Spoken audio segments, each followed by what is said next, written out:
Hello, good evening, नमस्कार। HM coaching centre के YouTube channel में मैं प्रद्युम्न सर आप सभी लोगों का हार्दिक स्वागत अभिनंदन करता हूं। प्यारे छात्रों, आज मैं पर्यावरण की एक सीरीज आप लोगों के लिए लेकर आया हूं जिसमें वन लाइनर पॉइंट है और ये बहुत ही महत्वपूर्ण वन लाइनर पॉइंट है जो सी टेट, यूपी टेट और सुपर टेट के लिए रामबाण की तरह काम करेंगे। ठीक है, और भी परीक्षाओं में ये पॉइंट रिपीट करते हैं। ठीक है, तो आइए चलिए देखते हैं हम कि कौन कौन से इंपॉर्टेंट पॉइंट हैं, चर्चा करते हैं उनकी। देखिए, पर्यावरण में हम सबसे पहले आज देखेंगे सैल के प्रकार। ठीक है, चूंकि सैल की चर्चा इस चैप्टर में होगी, इस सीरीज में है आपका, लेकिन बाकी डिटेल से सैल के बारे में और भी डिटेल से अभी आप एक एक करके सबके बारे में पढ़ेंगे, लेकिन भूगोल की क्लास में आप लोग पढ़ेंगे। वर्ल्ड ज्योग्राफी की क्लास में मैं पढ़ाऊंगा इसके बारे में एकदम डिटेल। तब तक आप लोगों की प्रतीक्षा करनी पड़ेगी। ठीक है ना, आप लोगों को थोड़ी सी प्रतीक्षा करनी पड़ेगी, लेकिन बहुत ही बेहतरीन तरीके से मैं पढ़ाऊंगा आप लोगों को। यदि आप एक बार पढ़ लेंगे उसको तो शायद कभी नहीं भूलेंगे उसको। ठीक है ना, तो लेकिन उसको आप दूसरी क्लास में पढ़ेंगे। आज बस चर्चा करेंगे हम थोड़ी सी इनके, क्योंकि ये वन लाइनर पॉइंट की सीरीज है और इसमें वन लाइनर पॉइंट को ही हम केवल चर्चा करेंगे। ठीक है, आइए देखते हैं शैल का प्रकार। आग्नेय शैल पहला है आपका आग्नेय शैल। कौन कौन सी शैलें आग्नेय शैल में होती हैं? आपका ग्रेनाइट, बेसाल्ट और क्वार्टजाइट। ठीक है ना, यानी कि ग्रेनाइट, बेसाल्ट और क्वार्टजाइट ये किस प्रकार की शैलें हैं? तो ये आग्नेय शैलें हैं आपका। ठीक है ना, मैं बता दूं कि आग्नेय शैल प्राथमिक शैल कहलाती है। पृथ्वी पर सबसे पहले यदि किसी शैल का निर्माण हुआ तो आग्नेय शैल का निर्माण हुआ। ऐसे भी आप जान सकते हैं कि आग्नेय शैल का निर्माण आग से हुआ है, ऐसे समझिए आप।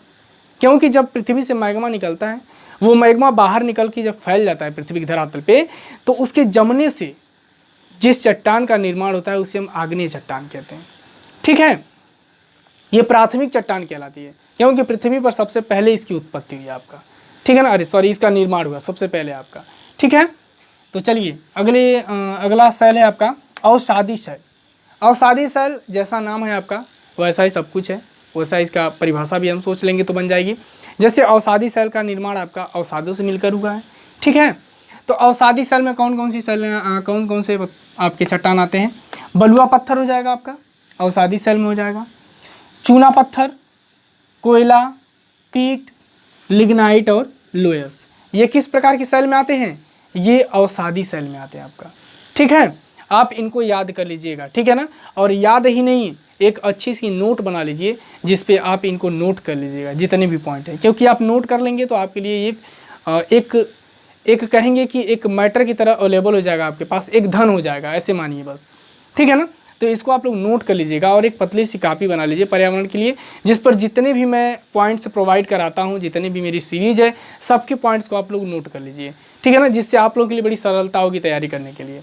ठीक है, और हाँ, यदि आप चैनल पर नए हैं तो चैनल को सब्सक्राइब कर लें और बेल आइकन को दबा लें और ऑल पर क्लिक कर लें, जिससे हमारी अगली वीडियो आपको प्राप्त हो जाए। और यदि हमारी वीडियो पसंद आती है तो आप लाइक किया करें और कमेंट किया करें, यदि कुछ डिमांड है आपकी, और शेयर तो ज़रूर कर दिया करिए, क्योंकि और भी जो बच्चे तैयारी करने वाले हैं उनको ये वीडियो प्राप्त हो जाए। ठीक है, अगले पॉइंट पे चलते हैं। अगला पॉइंट है आपका रूपांतरित शैल। ठीक है ना, रूपांतरित शैल को देखेंगे संगमरमर, क्वार्टजाइट, ग्रेफाइट, स्लेट, शिस्ट, ये रूपांतरित शैल के प्रकार हैं। ठीक है ना, संगमरमर, क्वार्टजाइट, ग्रेफाइट, स्लेट और शिस्ट, ये किस प्रकार की शैल हैं? ये रूपांतरित शैल है आपका। ठीक है, अगला पॉइंट है आपका कुहरा तथा पाला की उत्पत्ति का कारण है। कुहरा तथा पाला की उत्पत्ति का कारण है क्या है आपका? तापीय प्रतिलोम।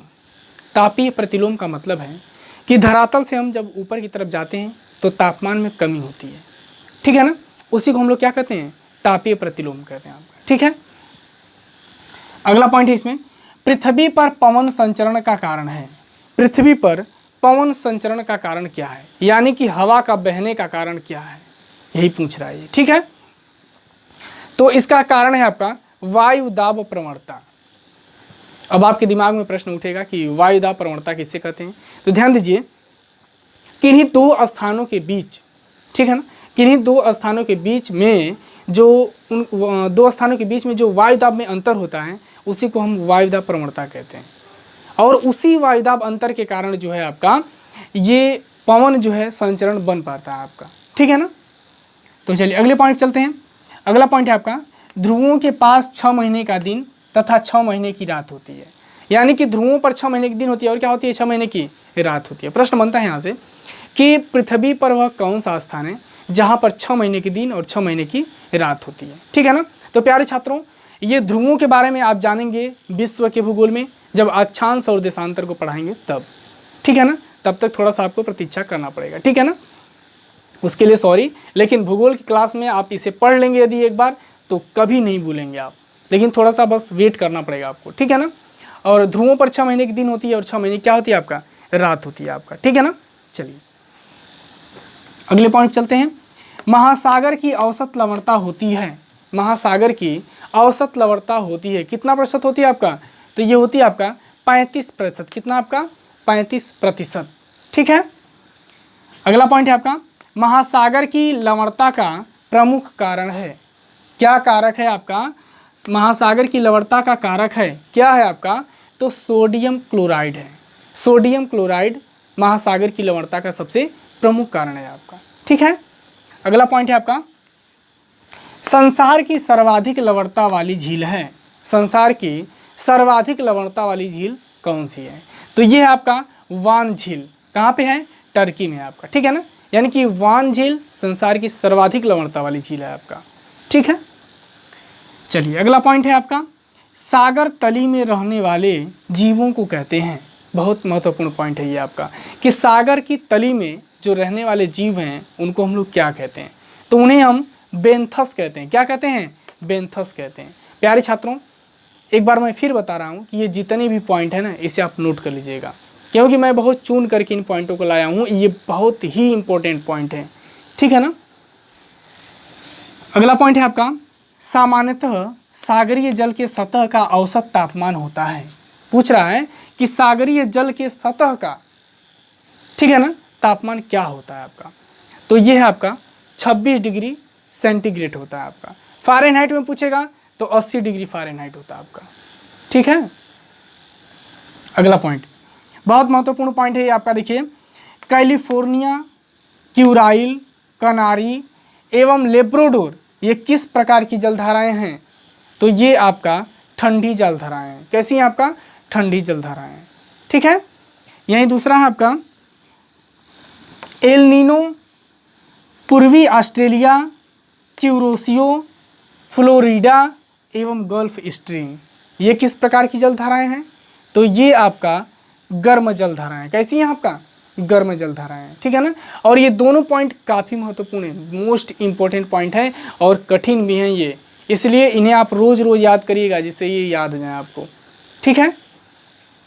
अगला पॉइंट है, पुरानी जलोढ़ मृदा को कौन सी संज्ञा प्रदान की जाती है। यानी कि जो पुरानी जलोढ़ मृदा है उसे हम क्या कहते हैं, तो उसे हम बांगर कहते हैं। यानी कि वह मृदा जहाँ पर नदी का जल हर वर्ष नहीं पहुँच पाता है तो वहाँ की मृदा पुरानी हो जाती है, और उसी को हम लोग क्या कहते हैं, बांगर कहते हैं आपका, ठीक है ना।